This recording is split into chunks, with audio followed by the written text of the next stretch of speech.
नमस्कार मित्रों, Dzire point channel के एक नए वीडियो लेक्चर में मैं हूं अमित दुबे। और आज के इस वीडियो लेक्चर में हम हमारी नरेशन की सीरीज में इंपरेटिव सेंटेंसेस को नरेशन में चेंज करना सीखेंगे। इस वीडियो लेक्चर में आगे बढ़ने से पहले मैं आप सबसे एक छोटा सा प्रॉमिस करता हूं कि जब ये वीडियो लेक्चर कंप्लीट होगा तो आपके लिए ये टॉपिक धुआं होने वाला है। यानी इस टॉपिक को आज मैं बहुत ही बारीकी से और बहुत सरल शब्दों में आपको पढ़ाने वाला हूं। और आज के बाद ये टॉपिक आपके लिए बिल्कुल आसान हो जाएगा। चलिए, सबसे पहले आपने थंबनेल देखा ही होगा, नरेशन, जिसको आप दूसरी भाषा में डायरेक्ट या इनडायरेक्ट स्पीच कहते हैं। और यहां पर आज आप पढ़ेंगे इंपरेटिव सेंटेंसेस को चेंज करना। चलिए, सबसे महत्वपूर्ण बात क्या है? Imperative sentence. आखिर ये इंपरेटिव सेंटेंस किस चिड़िया का नाम है? आखिर इंपरेटिव सेंटेंस कहते किसे हैं?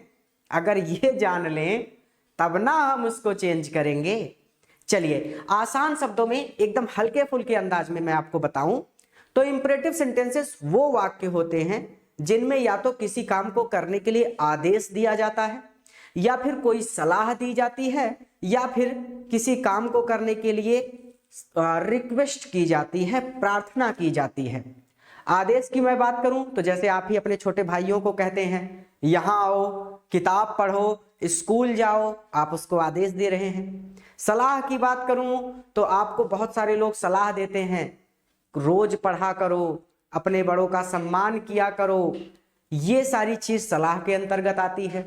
और अगर प्रार्थना की बात करें तो बहुत सारे लोग आपसे ही प्रार्थना करते हैं। जैसे कोई भिखारी वगैरह होता है तो वो प्रार्थना करता है कि कृपया मुझे 1 रुपया दे दीजिए, या फिर आजकल तो 1 रुपया कोई नहीं मांगता, तो कृपया मुझे 10 रुपया दे दीजिए, या फिर कृपया मेरी मदद कर दीजिए।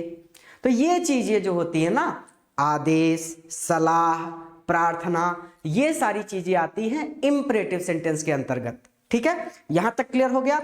अब इंपरेटिव सेंटेंस पर चलने से भी पहले सबसे जरूरी बात, मैंने आपको जब नरेशन पढ़ाया था तो मैंने आपको एक चीज बताई थी। जैसे वाक्य लिखा हो, Ram said to me, comma inverted comma, I read a book। जैसे ये एक सिंपल सा डायरेक्ट स्पीच में वाक्य लिखा है।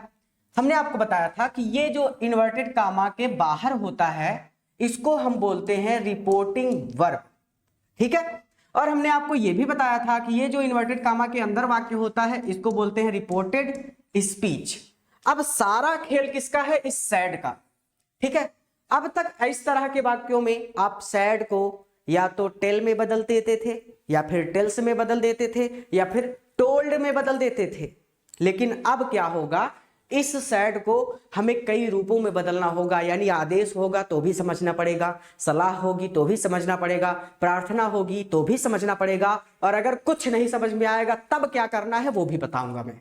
ठीक है, चलिए अब देखिए, सिंपली समझिए, ये है रिपोर्टिंग वर्ब, यानी यही सैड जो है यही रिपोर्टिंग वर्ब है। ठीक है, चलिए, ये मेरे नोट्स हैं, ये मैंने नोट्स बनाए। चूंकि दीपावली की छुट्टी हुई तो अब तक अभी कोई छुट्टियां मना के घर से लौटा नहीं है, सब लोग वापस अपने घर चले गए हैं, और पीपीटी बनाने वाला लड़का भी अभी नहीं आया है। तो हमने नोट्स बनाए, तो यही नोट्स आकर यहाँ पे हमने अपलोड कर दिए हैं, इसी से हम पढ़ा रहे हैं।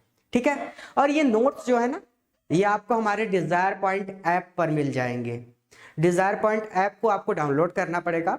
इस वीडियो के डिस्क्रिप्शन में मैं ऐप का लिंक दे दूंगा, उस लिंक पर क्लिक करके आप डिजायर पॉइंट ऐप को डाउनलोड कर सकेंगे। और जब आप ऐप को अपने फोन में डाउनलोड कर लेंगे तो वहां पर ऐप पर आपको सारे नोट्स मिल जाएंगे। ठीक है, सबसे पहले डिफिनीशन की बात करें। ये मेरा अपना नोट्स है बेटा, तो कोई टेंशन की बात नहीं है, आप बिल्कुल फ्री होकर यूज कर सकते हैं कहीं पर भी। ठीक है, मेरा अपना है। चलिए, अभी लोगो वगैरह नहीं लगा क्योंकि पीपीटी बनाने वाला लड़का आया नहीं है, आ जाएगा तो सब कुछ हो जाएगा। चलिए, सबसे पहले इंपरेटिव सेंटेंस, इसकी डिफिनीशन आप लिखेंगे। इसकी डिफिनीशन में लिख दीजिएगा कि जब किसी वाक्य में आज्ञा यानी ऑर्डर, परामर्श यानी एडवाइस, या फिर प्रार्थना यानी रिक्वेस्ट प्रकट की गई हो तो उस वाक्य को इंपरेटिव सेंटेंस कहते हैं। ठीक है, ये तो इंपरेटिव सेंटेंस हो गया। अब इस सैड को बदलने की सारी कहानी है, हमको इसको समझना है। ध्यान से समझिए, रूल नंबर 1 है कि रिपोर्टिंग वर्ब यानी सैड को भावानुसार बदलते हैं, भाव के अनुसार बदलते हैं। वाक्य में जैसा भाव होगा, आदेश होगा तो हम क्या करेंगे, सलाह होगा तो हम क्या करेंगे, और प्रार्थना होगी तो हम क्या करेंगे। तो इसको हम बदलते हैं भावानुसार। जैसे अगर ऑर्डर दिया गया है किसी काम को करने के लिए तो हम इसको ऑर्डर्ड में या फिर कमांडेड में चेंज कर देते हैं। हम लोग ज्यादातर ऑर्डर्ड में ही चेंज करते हैं। मैं अपनी बात करूं तो मुझे आदत पड़ गई है ऑर्डर्ड में चेंज करने की। एडवाइस हो, सलाह दी गई हो तो इसको एडवाइस्ड में या फिर अर्ग्ड में बदल देते हैं। चलिए, रिक्वेस्ट हो तो हम इसको रिक्वेस्टेड या फिर बेग्ड में बदल देते हैं। और अगर हमें वाक्य में समझ में ही ना आए कि आखिर रिक्वेस्ट की गई है या फिर आदेश दिया गया है या फिर सलाह दी गई है, तो हम लोग यदि कुछ समझ में ना आए तब आस्क्ड में बदल दें। ये मेरा अपना तरीका है। आस्क्ड में बदल दीजिए, चाहे कहीं पर भी कुछ भी हो वो सही हो जाएगा अपने आप ही। चलिए मैं करके दिखाऊंगा, ठीक है, टेंशन मत लीजिए। अब सबसे पहले इंपॉर्टेंट बात ये है कि सैड को यानी रिपोर्टिंग वर्ब को, मैंने कहा ना सैड ही रिपोर्टिंग वर्ब है, सैड को यानी रिपोर्टिंग वर्ब को ask, order, command, request, suggest, advice, warn, warn मतलब होता है चेतावनी, में बदलते हैं। ये बेसिक सा रूल है, हम इसको बदलेंगे, सीखेंगे। नोट्स हैं तो इसको समझ लेते हैं। दूसरा, डायरेक्ट स्पीच के रिपोर्टिंग वर्ब में यदि ऑब्जेक्ट ना भी हो तब भी इनडायरेक्ट स्पीच बनाते समय रिपोर्टिंग वर्ब के बाद ऑब्जेक्ट जरूर लगाना है। इसका एग्जांपल करके बताऊंगा। ये नोट्स हैं तो टेंशन मत लीजिए। अच्छा, दूसरे नोट्स में हमारे क्या है भाई, एग्जांपल्स में सारे कराऊंगा, मैं आपको बेसिक सी चीजें समझा रहा हूं अभी, ठीक है। अच्छा, अब देखिए, इन्वर्टेड कामास को टू में बदल देते हैं। जैसे ये वाले वाक्य थे, यहां पर आप कॉमा, इन्वर्टेड कामा को हटाने के लिए दैट लगाते थे, लेकिन अब क्या लगेगा, अब टू लगेगा, ठीक है। अब एग्जांपल्स करते हैं। चलिए, बेसिक सी दो तीन बातें आप समझ ली, आपने समझ ली। अब सबसे पहले हम करेंगे ऑर्डर वाले वाक्य, वो वाक्य जिनमें किसी को काम को करने का ऑर्डर दिया जाता है, वो वाले वाक्य हम करके देखते हैं। जैसे एक एग्जांपल मैं ही ले लेता हूं। चलिए, एक एग्जांपल हम ले लेते हैं। सबसे पहले आप ऑर्डर वाले वाक्य को सीख रहे हैं, ठीक है। तो the teacher said to me, comma, inverted comma, कौन सा एग्जांपल है मैं देख लेता हूं। The teacher said to Ravi sit down, ठीक है, सिट डाउन, सिट डाउन, ठीक है, सिट डाउन, यही वाला वाक्य है। तो the teacher said to me, उधर रवि था, मैंने मी कर दिया, कोई दिक्कत नहीं, सिट डाउन, ठीक है। अब सबसे पहले ये ऑर्डर वाला वाक्य है, कैसे समझ में आया, हमें इसको देखना पड़ेगा। ये वाला वाक्य जो है इन्वर्टेड कामा के अंदर, इसको देखना पड़ेगा। इसको देखिए, इसमें क्या लिखा है, सिट डाउन, बैठ जाओ, और कह कौन रहा है, टीचर। किससे कह रहा है, मी, यानी मेरा टीचर मुझसे कह रहा है कि टीचर ने मुझसे कहा, अध्यापक ने मुझसे कहा बैठ जाओ। अब आप कक्षा में बैठे हैं और टीचर ने आपसे कहा कि बैठ जाओ, तो आपको बैठ जाना पड़ेगा। ऑर्डर वो होता है जिसको आप मना नहीं कर सकते। ऑर्डर वही है जिसको मना नहीं किया जा सकता। पापा कह दें यहां आओ तो यहां आना है, मना नहीं कर सकते उनको। क्यों? क्योंकि तुरंत घमासान पड़ने लगेगा, सर के ऊपर 2-4 फैट पड़ जाएगा। तो वो चीज जिसको हम मना नहीं कर सकते वो ऑर्डर है, ठीक है। तो अब सबसे पहले इस सेड को ही चेंज करना है।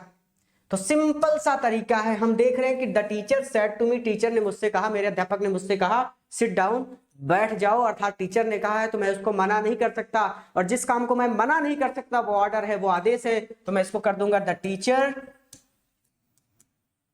ये हो गया द टीचर सेड टू, अब चेंज हो जाएगा ऑर्डर में, और इसमें लग जाएगा ईडी, क्योंकि ये सेड जो है ये सेकंड फॉर्म में है, तो हम इसको भी ऑर्डर को भी सेकंड फॉर्म में चेंज कर देंगे। The teacher said to me, the teacher ordered, अब टू हट जाएगा, सेड टू चेंज हो गया ऑर्डर्ड में, लग जाएगा मी, कॉमा, इन्वर्टेड कॉमा हटाने के लिए टू। अब ये वाला जो सिंपल सा वाक्य लिखा है इसको एग्जैक्टली इसी तरह से लिख देंगे जैसे ये लिखा है, इसमें कुछ चेंज नहीं होता। ये हो जाएगा sit down, full stop. The teacher ordered me to sit down.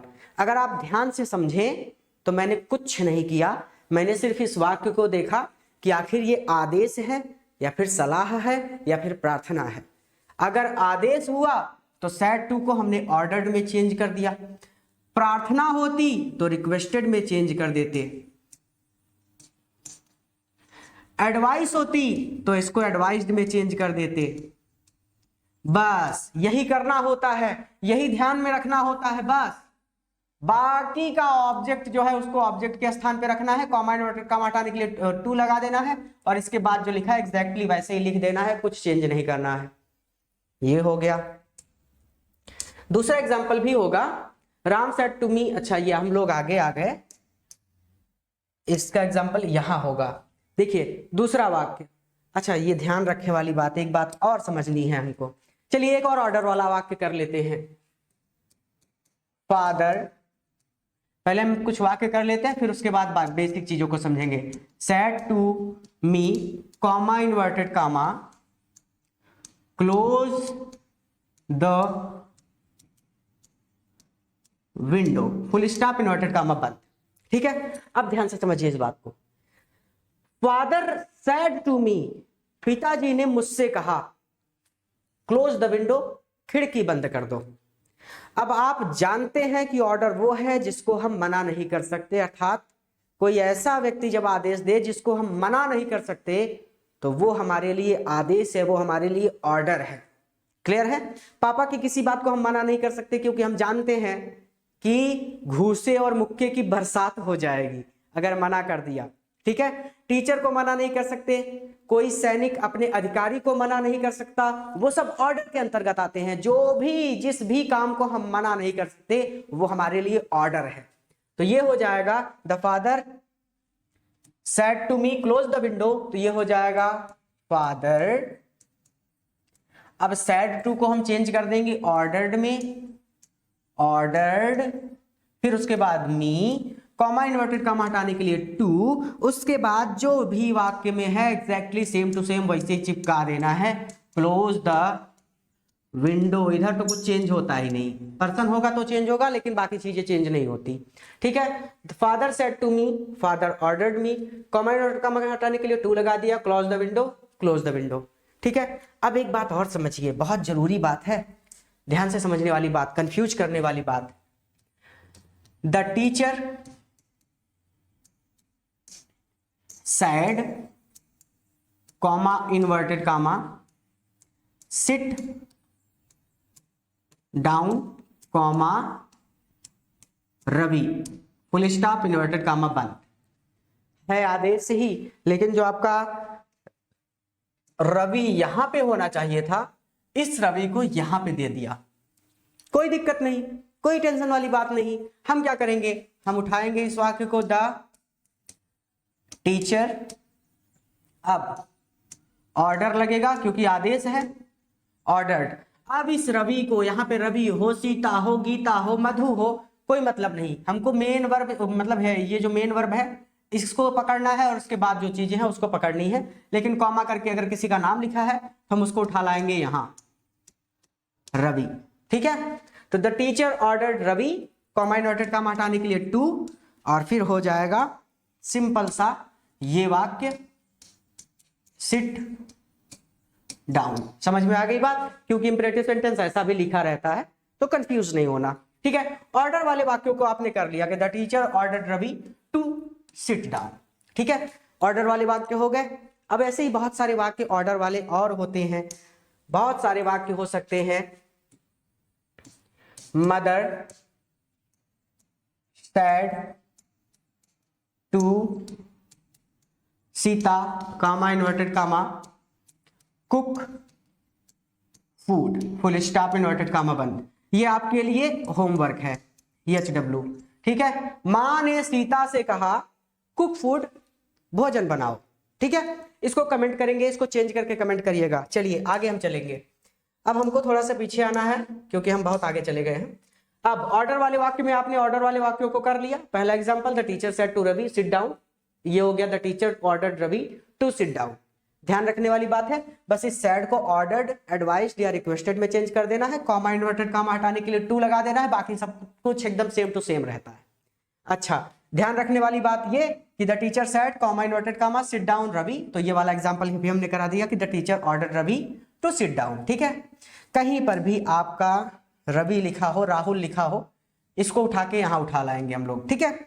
चलिए अब और भी है, जैसे father said to me bring a glass of water, पिताजी कह रहे हैं, उनको मना नहीं कर सकते, तो फादर ऑर्डर्ड मी टू, उसके बाद bring a glass of water, ये हो गया bring a glass of water. बहुत सारे एग्जांपल्स हमने करा दिए। अब हमारे पास जो अगला एग्जांपल है वो है सलाह के लिए, कि अगर सलाह वाले वाक्य हों जिनमें किसी काम को करने के लिए सलाह दी जाए, उसको कैसे करेंगे। जैसे सलाह यानी एडवाइस वाले वाक्य, जैसे he said to his friend work hard, कुछ नहीं करना बेटा, कुछ भी नहीं, कुछ नहीं। देखो एक समझ लिया किसी ने ना, वो दुनिया के सभी इंपरेटिव सेंटेंसों को कर सकता है। He said to his FRIEND friend, comma inverted comma, work hard, full stop inverted comma बंद। अब देखिए, he said to his friend, उसने अपने मित्र से कहा वर्क हार्ड, कठिन परिश्रम करो। अब कठिन परिश्रम एक ऐसा काम है जिसके लिए आप किसी को आदेश नहीं दे सकते, भाई उसकी मर्जी, वो करे या ना करे। सलाह वो है जो हमारे ऊपर निर्भर करती है, हमारी मर्जी हम करेंगे, हमारी मर्जी हम नहीं करेंगे। कोई हमसे कहे बड़ों का आदर करो, हमारी मर्जी हम करेंगे नहीं करेंगे।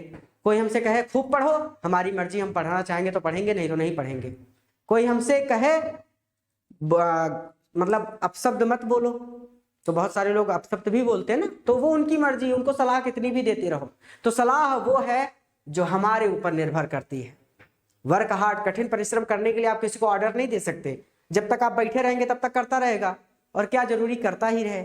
पिताजी ने कहा पढ़ते रहो, पढ़ो, आप बस पिताजी को दिखाने के लिए पढ़ रहे हो, वो तो आप जानते हो कि पढ़ रहे हो कि नहीं पढ़ रहे हो ना। तो सलाह वो है जो हमारे ऊपर निर्भर करती है, आदेश वो है जिसे हम मना नहीं कर सकते। तो अब आपको समझना क्या है, कुछ नहीं समझना, कुछ भी नहीं। ऑर्डर वाला कर लिया, उसमें ऑर्डर लिखते थे, इसमें एडवाइस लिख लेंगे। ही सेड टू को चेंज कर दीजिए advised his friend, FRIEND, comma inverted comma हटाने के लिए टू, उसके बाद वर्क हार्ड, खत्म। क्या, कुछ नहीं, कुछ भी नहीं है, कुछ करना ही नहीं है, एडवाइस चेंज कर दिया बस। तो ही ऑर्डर्ड करते थे अब तक, एडवाइस्ड कर दिया अब, तो he advised his friend to work hard, खत्म। हाँ, द टीचर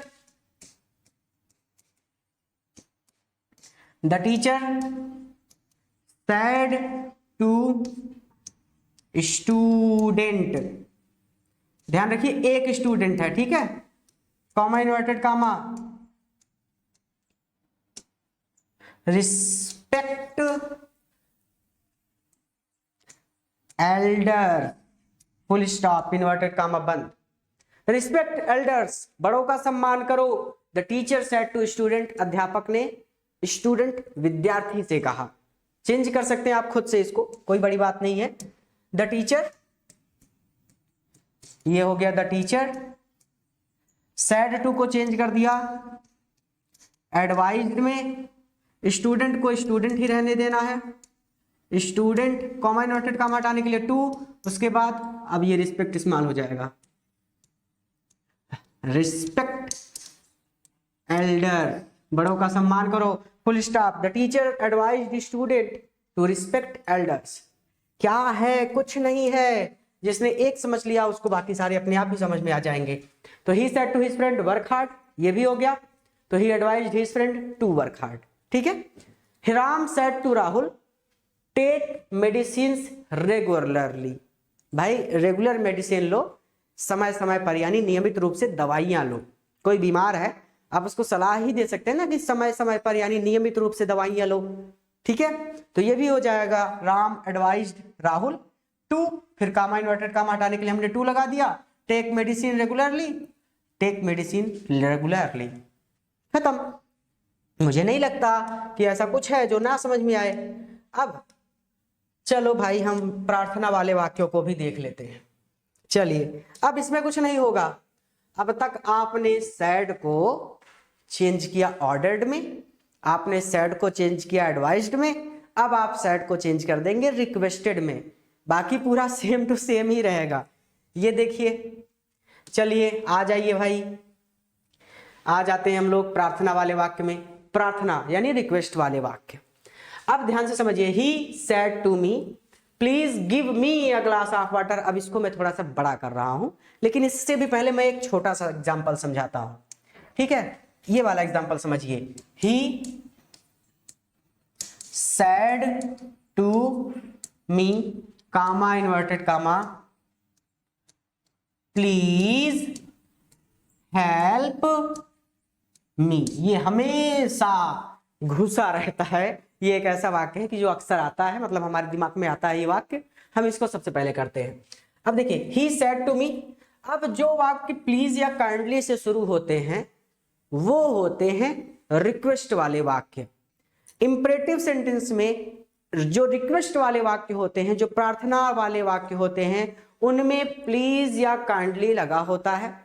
नरेशन में जब हम इनको इनडायरेक्ट स्पीच बनाते हैं तो हम इस प्लीज या काइंडली को हटा देते हैं, इसको नहीं लिखते। इसको हम क्या करते हैं, सबसे पहले प्लीज या काइंडली है, इसका मतलब सीधा सीधा स्पष्ट हो गया कि ये वाला वाक्य भाई प्रार्थना है, तो ये हो जाएगा ही सेड टू चेंज हो जाएगा रिक्वेस्टेड में, REQUESTED रिक्वेस्टेड, मी का मी हो जाएगा, कॉमा इन्वर्टेड कॉमा हटाने के लिए टू लग जाएगा। अब कुछ नहीं करना, अब इस प्लीज को यूज नहीं करना, इस प्लीज को हटा देना है, क्योंकि इस प्लीज के लिए हमने यहाँ पे रिक्वेस्टेड लिख दिया, ये प्लीज नहीं लगेगा। फिर उसके बाद जो बाद में है उसको लिख देना है, तो हेल्प तो लिख देंगे, लेकिन ये जो मी है ना, ये फर्स्ट पर्सन है। फर्स्ट पर्सन चेंज होता है सब्जेक्ट के अनुसार। यहां से उड़ गए, यहां पर आए ही के पास। अब ही जो है, ही के लिए ये हो जाएगा हिम। अगर ये पर्सन चेंज करना नहीं आता तो नरेशन का जो पहला वीडियो लेक्चर पढ़ाया है उसको जाकर देखिए, प्लेलिस्ट में सभी वीडियो लेक्चर मिल जाएंगे। ऐप की भी प्लेलिस्ट में सभी वीडियो लेक्चर अवेलेबल हैं और यूट्यूब की भी प्लेलिस्ट में सभी वीडियो लेक्चर अवेलेबल हैं, ठीक है। ये हो गया। दूसरा एग्जांपल कर लेते हैं। दूसरा एग्जांपल हमारा क्या है कि please give me a glass of water. चलिए ये वाला एग्जांपल करते हैं। Ram said to Sita comma inverted comma please give me a glass of water. बच्चे आप समझना है, ठीक है। ये पर्सन आ जाता है ना, तो पर्सन को चेंज करने के पूरे नियम में पढ़ा चुका हूं, ठीक है। नरेशन के तीसरे या चौथे वीडियो लेक्चर में पर्सन चेंज करना सिखाया था, क्योंकि 5 वीडियो लेक्चर बनाता हूं मैं नरेशन के लिए, ठीक है। तो नरेशन के 5 वीडियो लेक्चर्स में पर्सन, टेंसेस और इंट्रोगेटिव, निगेटिव, असर्टिव सभी वाक्य कंप्लीट हो जाते हैं, ठीक है। तो तीसरे या चौथे वीडियो लेक्चर में मिल जाएगा, प्लेलिस्ट में जाके चेक कर लीजिए अगर पर्सन चेंज करना नहीं आता तो। अब सबसे पहले प्लीज या काइंडली से वाक्य शुरू हो रहा है, यही पहचान है कि ये वाक्य है रिक्वेस्ट का, प्रार्थना का। तो ये हो जाएगा राम सेड टू को चेंज हो जाएगा, चेंज कर देंगे रिक्वेस्टेड में, requested Sita comma inverted comma को हटाने के लिए टू। इस प्लीज को यूज ही नहीं करना, आप सीधा जोड़ना है गिव। चलिए मैं इसका कलर चेंज कर देता हूं, भाई डिजिटल बोर्ड है, फायदा लिया जाए, पैसे लगे हैं। तो गिव मी, मी फर्स्ट पर्सन आएगा राम के पास, राम के लिए हो जाएगा हिम। गिव हिम ये हो जाएगा glass of water, full stop. Ram requested Sita to give him a glass of water, ठीक है। एक एग्जांपल मैं आपके लिए देता हूं। Ram said to Sita comma inverted comma please give me your pen, full stop inverted comma बंद। Ram said to me, sorry, Ram said to Sita please give me your pen. ये आपका HW है, कमेंट कर दीजिए, ठीक है। चलिए अब हम अगले वाले वाक्यों पर चलते हैं। अब आपने रिक्वेस्ट भी देख लिया, प्रार्थना भी देख ली, और साथ ही साथ आपने एडवाइस भी देख ली, सलाह भी देख ली। ये हो गया ही रिक्वेस्टेड मी। अच्छा ये दो एग्जांपल्स हैं, देख लीजिए। He said to me please give me a glass of water, तो ये हो गया था he requested me to give him a glass of water. ठीक है, यहाँ पे हमने बस राम कर दिया था उस वाले वाक्य में जो मैंने हल किया था। Ram said to me please help me, ये हो गया Ram requested me to help him. ठीक है, अब देखिए, अब ऐसा भी स्थिति आ जाता है कि जब दिमाग ये समझ नहीं पाता कि आखिर इस वाक्य में रिक्वेस्ट की जा रही है या फिर इस वाक्य में प्रार्थना की जा रही है या फिर इस वाक्य में किसी काम को करने का आदेश दिया जा रहा है, अगर ऐसी स्थिति आ जाए तो आप इस सैड को आस्क्ड में बदल दीजिए, टेंशन ही खत्म। जैसे एक वाक्य है राधा सैड टू सीता, देखिए ये लिखा मैंने, यदि कुछ समझ ना आए तब सैड को आस्क्ड में बदल दीजिए।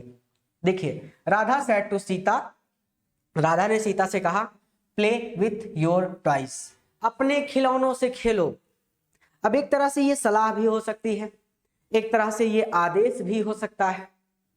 ये चीज हम समझ नहीं पा रहे हैं।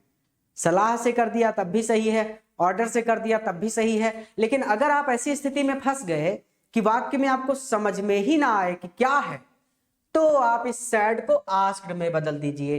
Radha asked Sita, comma inverted comma हटाने के लिए टू, बाकी इस पूरे वाक्य को वैसे ही लिखना है प्ले विथ योर। ये सेकंड पर्सन है, उड़कर आया सीता के पास, सीता के लिए हो जाएगा हर टॉयज। ठीक है, पर्सन चेंज करना जाकर देख लीजिएगा, नरेशन का तीसरा या चौथा वीडियो लेक्चर होगा, उसमें पर्सन चेंज करना सिखाया है बहुत अच्छी तरह से। ठीक है, प्लेलिस्ट में मिल जाएगा वीडियो लेक्चर सभी। अब देखिए विशेष बात आप ध्यान रखिए, इंपरेटिव सेंटेंस में कभी कभी ऐसे वाक्य मिलते हैं। सबसे पहले क्लोज विंडो, इसका मतलब तो है कि खिड़की बंद करो। ठीक है, रीड योर बुक, इसका मतलब तो है अपनी किताब पढ़ो। लेकिन इसी तरह नरेशन में एक चीज है, हमें आगे लगाकर दे दिया जाता है डू। ऐसे वाक्यों को आपने देखा होगा, अगर ऐसा लिखा हो डू क्लोज विंडो तो इसका मतलब हो खिड़की को जरूर बंद करो। डू रीड योर बुक, अपनी किताब जरूर पढ़ो। किसी काम पर जोर देने के लिए हम वाक्य में डू लगा देते हैं।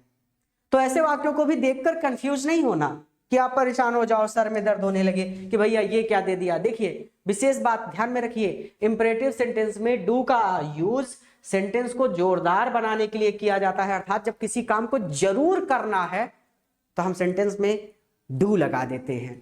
जैसे इस प्रकार के सेंटेंस को इनडायरेक्ट स्पीच में बदलते समय डू को हटा देते हैं। अरे आप पेन ही चल रहे हो अभी तक, देख सकते हैं आप। He said to me comma inverted comma do cast your vote, अपना वोट अपना मत जरूर दीजिए। ठीक है, वोट देने जाते हैं ना इलेक्शन टाइम में, वो चीज। तो ही सेड टू मी, उसने मुझसे कहा डू कास्ट योर वोट, अपना वोट जरूर दीजिए। कास्ट योर वोट, अपना वोट दीजिए। डू कास्ट योर वोट, अपना वोट जरूर दीजिए, अर्थात ये काम जरूर करना चाहिए, आपको जोर दिया जा रहा है। तो हम इस डू को गोली मार देते हैं, इस डू से हमारा कोई लेना देना नहीं, हम इसको नजरअंदाज कर देते हैं। ये सब्जी में धनिया है, हो तो भी मजा, ना हो तो भी मजा। ठीक है, ये धनिया का काम करता है सब्जी में।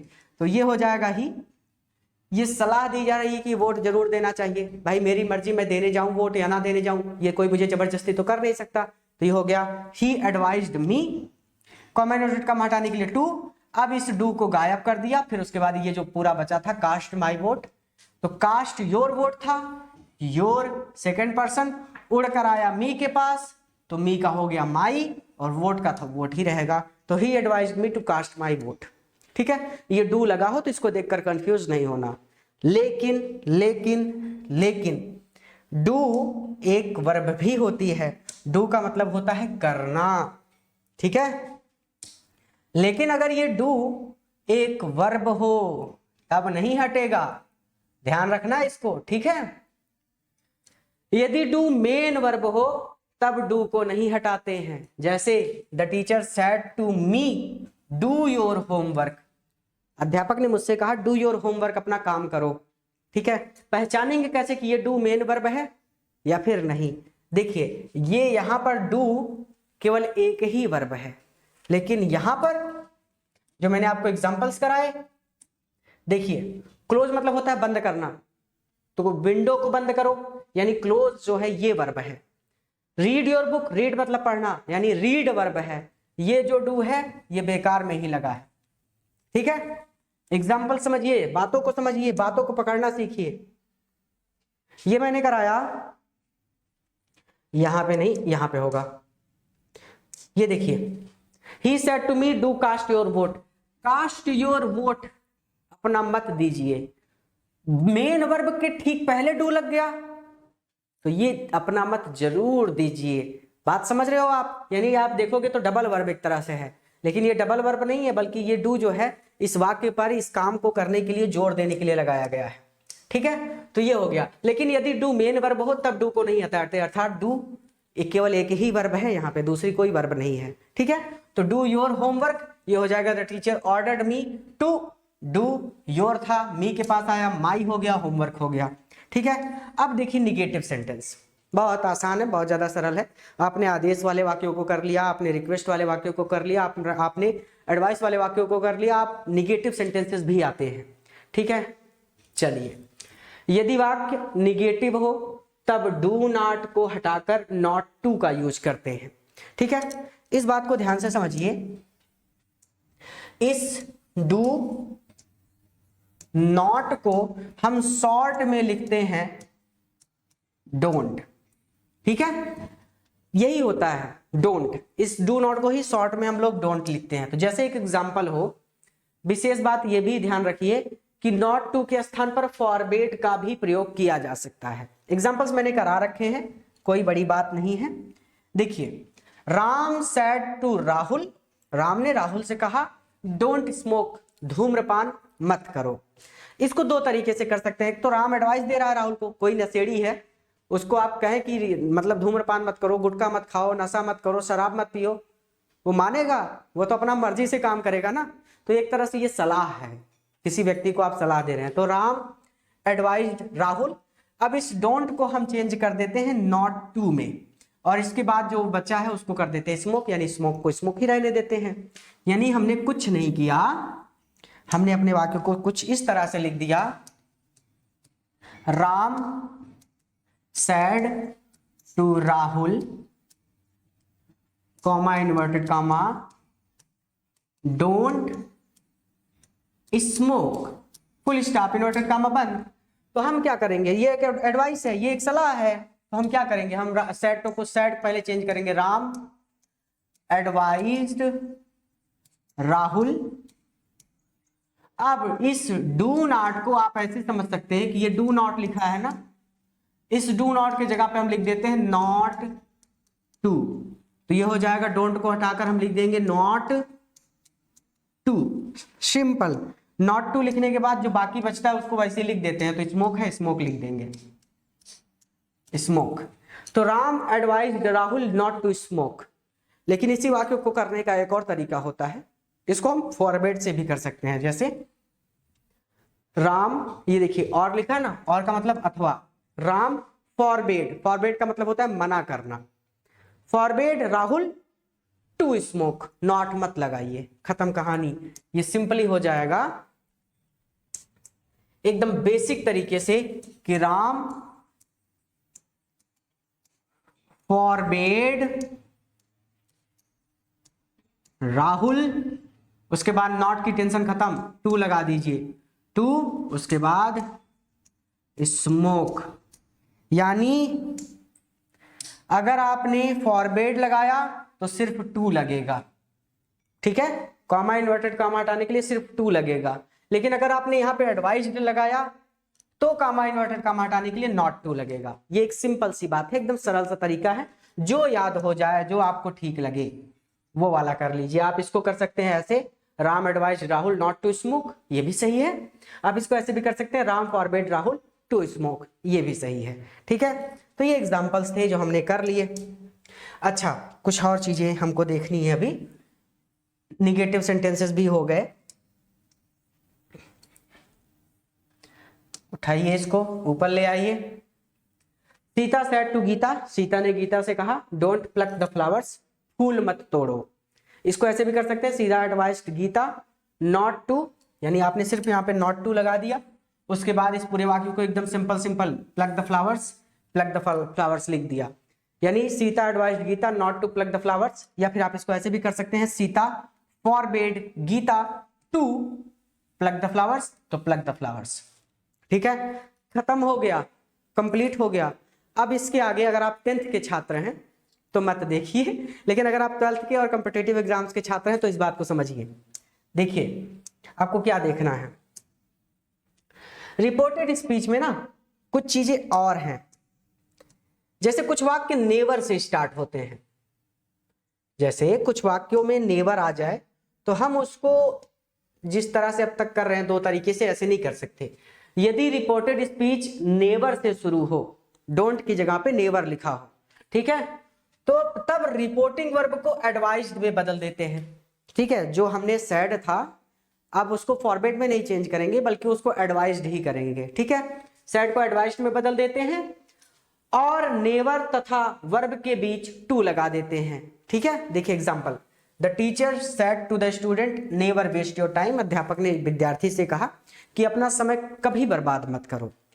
ये सिंपल सा तरीका है कि द टीचर, हम रिपोर्टिंग वर्ब को एडवाइज्ड में बदलेंगे तो एडवाइज्ड में बदल दिया, तो the teacher advised the student, उसके बाद इसी नेवर से जोड़ देते हैं, कॉमा इनवर्टेड कॉमा हटाने के लिए नेवर को ही जोड़ देते हैं, तो नेवर लग जाएगा नेवर, फिर वेस्ट योर टाइम, तो वेस्ट बर्बाद करना, ये वर्ब है, तो नेवर और वर्ब के बीच हम टू लगा देते हैं। तो देखिए ये नेवर है और नेवर और ये वेस्ट ये वर्ब है, तो नेवर और वर्ब इन दोनों के बीच में हमने टू लगा दिया। हीज टाइम, क्योंकि ये योर था, स्टूडेंट के पास गया, स्टूडेंट मतलब विद्यार्थी, विद्यार्थी लड़का भी हो सकता है लड़की भी हो सकती है, हीज लगा दिया, हर भी लगा सकते हैं। ठीक है, कोई दिक्कत नहीं है। तो ये चीज ध्यान में रखिए कि नेवर वाले वाक्यों को हम सैड को एडवाइज्ड में ही बदलेंगे। ठीक है, दूसरी बात, ये क्लियर हो गया ना। अच्छा, अब ध्यान दीजिए, यदि रिपोर्टिंग वर्ब में ऑब्जेक्ट ना हो, ये मैंने सबसे पहले कहा था कि ऑब्जेक्ट ना हो तो हम अपनी तरफ से ऑब्जेक्ट लगा देते हैं, जैसे he said comma inverted comma consult a doctor, doctor से सलाह लीजिए, वह कहता है, इसमें ऑब्जेक्ट नहीं है सेड के बाद, तो हम सेड अपनी तरफ से यानी ऑब्जेक्ट अपनी तरफ से लगा देंगे। ही सजेस्टेड मी, ज्यादातर मी ही करते हैं, आप भी मी कर दीजिएगा, कुछ भी कर सकते हैं लेकिन मी करना है। ठीक है, तो ही सजेस्टेड मी, उसने मुझे सलाह दी, टू कंसल्ट अ डॉक्टर, भाई कॉमा इनवर्टेड कॉमा हटाने के लिए टू लगता है, टू लगा दिया, कंसल्ट अ डॉक्टर लिख दिया, कुछ नहीं चेंज किया ना, ये सजेस्ट था, ये सुझाव था, एडवाइस भी लिख सकते हैं आप यहाँ पे। ठीक है, कोई दिक्कत नहीं है। ठीक है, तो ये एक तरह से सुझाव दिया गया है यहाँ पे कि डॉक्टर से आपको सलाह लेनी चाहिए, एडवाइस भी कर सकते हैं कि सलाह दी गई कि डॉक्टर से आपको सलाह लेनी चाहिए। ठीक है, ये हो गया ही सेड, ही सजेस्टेड। मी हमने अपनी तरफ से ऑब्जेक्ट मान लिया, कॉमा इनवर्टेड कॉमा हटाने के लिए टू लगा दिया, कंसल्ट अ डॉक्टर वैसे ही लिख दिया क्योंकि ऐसे लिखा जाता है। अब देखिए एक बात और ध्यान रखिए, कभी कभी कुछ ऐसे वाक्य मिलते हैं, कैसे, he said to me open the window comma will you, इसके साथ क्वेश्चन भी जुड़ा हुआ है कि मतलब क्या तुम खोलोगे। ये देखिए, ही सेड टू मी, उसने मुझसे कहा, ओपन द विंडो, खिड़की खोलो, विल यू मतलब क्या तुम खोलोगे, इसके साथ टैग क्वेश्चन है, इसके साथ क्वेश्चन टैग है, क्वेश्चन लगा हुआ है, मतलब तुम खोलोगे खिड़की या नहीं भी खोलोगे। होता है ना कभी कभी, मतलब दरवाजा खोल दो, खोलोगे भी या नहीं खोलोगे, मतलब मर्जी हो खोलो, नहीं तो मैं उठ के जाऊं खोलूं दरवाजा, वो होता है ना। तो इसको बोलते हैं टैग क्वेश्चन, इससे नहीं डरना। ये सब्जी में धनिया है, इसको हटा दीजिए, इसको गायब कर दीजिए, इसको देखना ही नहीं है कभी, अगर ऐसा वाक्य मिलता है सिंपली क्या करना है, he said to me open the window, खिड़की खोलो, उसने हमको आस्क किया, मतलब उसने मुझसे आदेश दिया या फिर मुझको सलाह दी या फिर एडवाइस दी, जो भी हो, हमने सीधा सीधा यहाँ पे आस्क लिख दिया ताकि आपका एक डाउट क्लियर हो जाए। ये एक तरह से मैं चाहूं तो ऑर्डर है, खिड़की खोलो। ठीक है, ये चीज, तो he asked me, comma inverted comma हटाने के लिए टू लगा दिया, ओपन द विंडो को ओपन द विंडो लिख दिया, विल यू को हटा दिया, उसका कोई काम नहीं है। तो टैग क्वेश्चन है अगर, तो हमको उसको लिखना नहीं है, उसको छोड़ देना है। अब एक बात और ध्यान रखिए, ये सब कहीं पूछा नहीं जाएगा लेकिन ध्यान रखिए। ठीक है, हाँ, अगर 12th के छात्र हैं तो हो सकता है ये चीज बोर्ड एग्जाम में आ जाए। ठीक है, 10th वालों का कोई लेना देना नहीं है। चलिए, कुछ इंपरेटिव सेंटेंस देखने में इंट्रोगेटिव सेंटेंस जैसे होते हैं, ऐसा लगता है कि इंट्रोगेटिव सेंटेंस है, प्रश्नवाचक वाक्य है, लेकिन होता है इंट्रोगेटिव सेंटेंस है। तो कुछ इंपरेटिव सेंटेंस देखने में इंट्रोगेटिव सेंटेंस जैसे होते हैं, पर ये वाक्य इंट्रोगेटिव सेंटेंस नहीं होते, बल्कि ये इंपरेटिव सेंटेंस ही होते हैं, क्योंकि इनसे विनम्रतापूर्ण प्रार्थना का भाव झलकता है। बहुत ही ज्यादा विनम्र होकर प्रार्थना की जाती है। ऐसे वाक्य को इनडायरेक्ट स्पीच में बदलते समय इनके रिपोर्टिंग वर्ब को वाक्य के आशय के अनुसार बदल देते हैं। यानी जो सैड है, रिपोर्टिंग वर्ब वही तो है, उसको वाक्य के आशय के अनुसार, यानी इन्वर्टेड कामा के अंदर जो वाक्य लिखा है उसका क्या आशय है, उसमें प्रार्थना की जा रही है या फिर सलाह दी जा रही है, इस आशय के अनुसार सैड को हम बदल देते हैं। एग्जाम्पल्स मैंने करवा रखे हैं, आप देख सकते हैं, क्योंकि अब पूरी तरह से कंप्लीट हो गया है, अब कोई टेंशन वाली बात है नहीं। थोड़ा सा इसको जूम आउट कर देते हैं। ये देखिए, would you please give me your pen, देखने में इंट्रोगेटिव सेंटेंस लग रहा है, लेकिन है इंपरेटिव सेंटेंस। ठीक है, would you please give me your pen, क्या आप कृपया मुझे अपनी कलम देंगे। ही सेड टू मी, उसने मुझसे कहा, तो ये हो जाएगा ही रिक्वेस्टेड मी। अब उस ही सेड टू मी को आगे ले आएंगे हम। ही रिक्वेस्टेड मी, वो मुझसे प्रार्थना कर रहा है। Would you please give me your pen, तो हो जाएगा वुड यू प्लीज को हटा देंगे, क्योंकि प्लीज को हटा ही दिया जाता है, तो प्लीज के पहले भी जो वाक्य है उसको भी हटा दिया। गिव, गिव हो गया। मी फर्स्ट पर्सन है, उड़ कर जाएगा ही के पास, सब्जेक्ट के पास हो जाएगा हिम, तो गिव हिम माई। अब देखिए योर, योर जो है ये ऑब्जेक्ट के पास जाएगा मी, तो ये हो जाएगा माई पेन का पेन। समझ गए बच्चे? जिन बच्चों ने पर्सन चेंज करना सीखा उनको समझ में आ गया होगा। पर्सन चेंज करना नहीं आता तो प्लेलिस्ट में जाइए, वहां पे तीसरा या चौथा नरेशन का वीडियो लेक्चर होगा, उसमें पर्सन चेंज करना सिखाया है।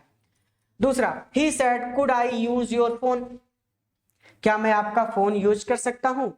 ही सेड, उसने कहा, ऑब्जेक्ट नहीं है इसमें, हम अपनी तरफ से ऑब्जेक्ट लगाएंगे, हमने मी लगा दिया।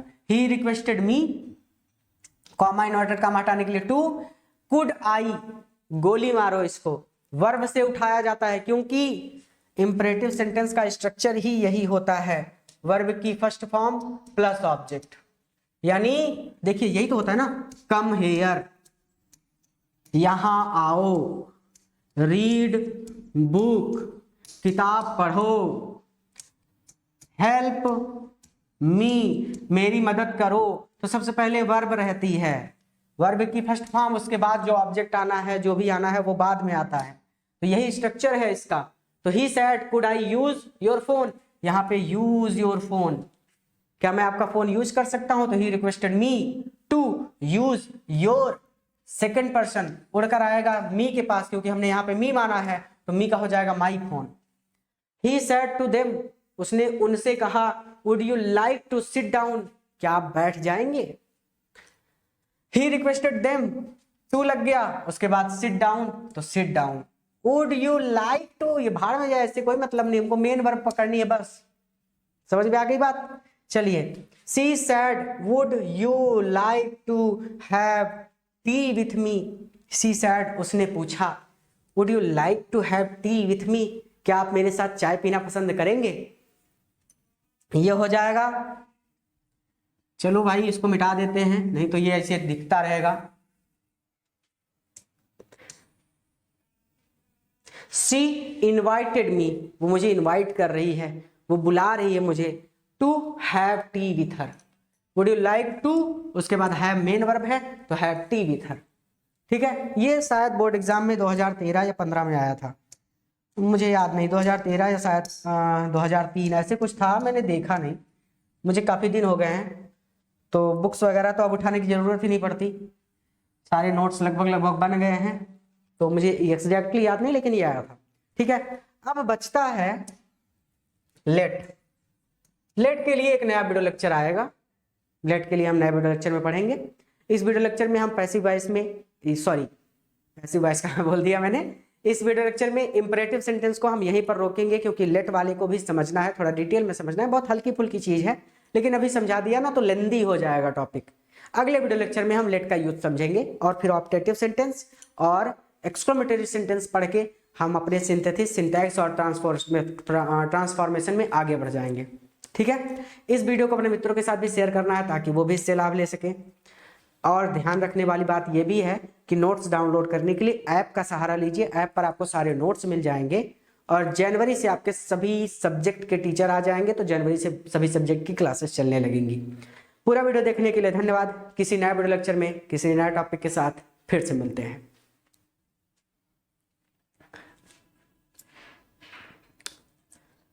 अपने